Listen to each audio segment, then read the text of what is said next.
What's up, geeks and gamers? It's Jeremy coming to you with another video, and today, Disneyland Star Wars flops. Now employees are getting their hours cut. Wow. It's almost like I said this a few weeks ago, because I do have inside sources within the walls of the Mouse House.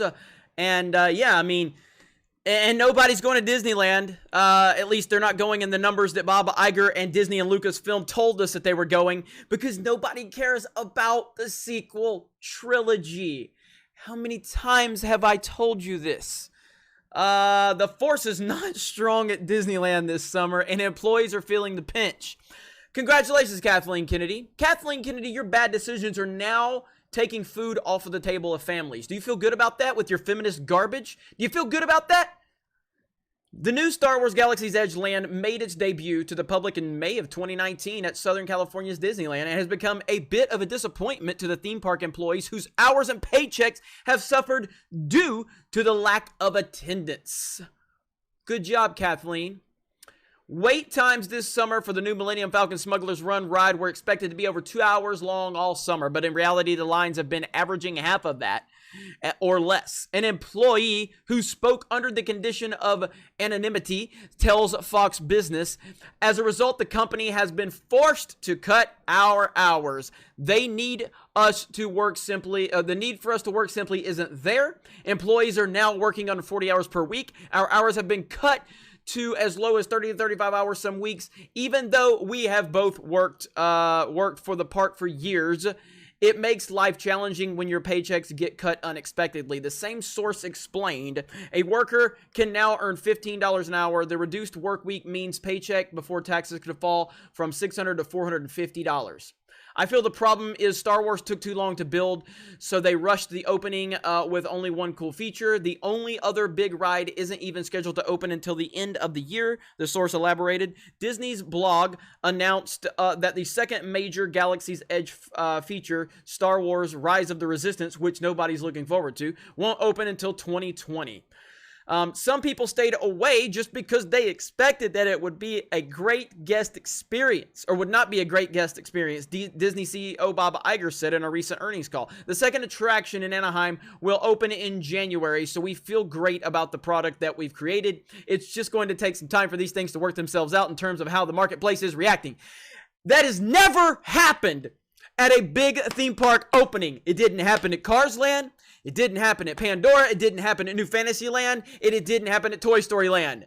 Nobody went through this. They have opened different lands time and time again. And at no point did they ever have to come up with the garbage excuse that people are staying away because they didn't think it'd be a great guest experience. People stand in line for 2.5, 3, 4 hours for Flight of Passage at Animal Kingdom. What are you talking about? Years after it released, people were standing in line for 2-3 hours for Soarin', Toy Story Midway Mania. And now you're going to come with this garbage excuse? Are you kidding me? Do you really think we're that dumb, Bob Iger? Part of the problem has been all the hype surrounding new Star Wars land, the source shared. Tourists fear the anticipated crowds and the Los Angeles locals seem to be waiting out the summer crowds. That is such trash. A spokesman for Disney tells Fox Business full-time cast members know that they are regularly scheduled between 30 and 40 hours per week and that their schedules vary depending on a number of factors. I mean, again, do you want to continue to sit here? Do you want to continue to sit here? And do you want to pretend like there's not a problem within Star Wars? Do you want to pretend like the enthusiasm's not there? Do you want to pretend like people aren't buying the toys? Do you want to pretend like The Last Jedi wasn't a colossal failure on every single possible level? Do you want to continue to pretend to live in that little fake fantasy world that you've created in your own head? Go ahead and do that. But I'm dropping truth bombs right here, just like I've been dropping for almost 2 years now. And all of you twat waffles, all of you pork wallets have continued to say that I don't know what I'm talking about. And yet the truth is starting to show its ugly head. Kathleen Kennedy is a disaster. Disney Star Wars is a disaster. Rian Johnson completely destroyed this universe. And right before that, J.J. Abrams did, which I was not ahead of the curve on that one. Jeff from World Class Bullshitters was, but I was not.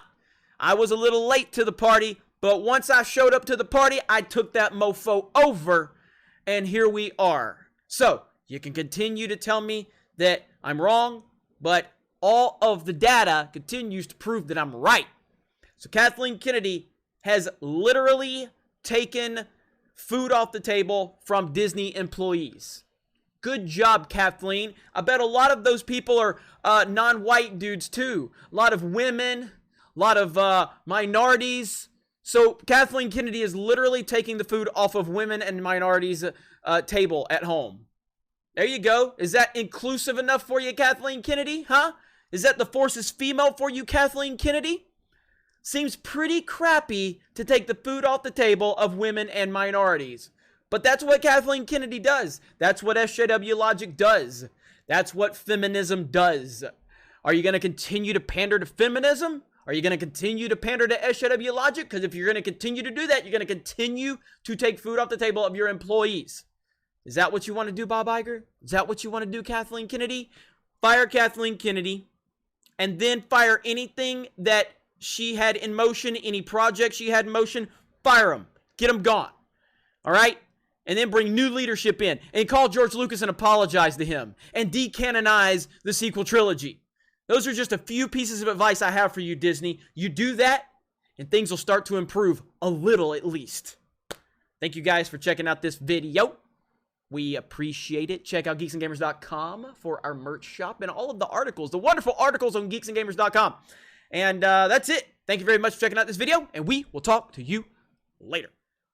Hey everyone, it's Jeremy from geeksandgamers.com, and if you're a fan of Geeks and Gamers, please go to our website, visit our merchandise store. We have t-shirts, hoodies, hats, beanies, tank tops, and in the very near future, we're going to have many more products for you to choose from. So thank you for the support. We appreciate it. You guys have a great day, and we will talk to you later.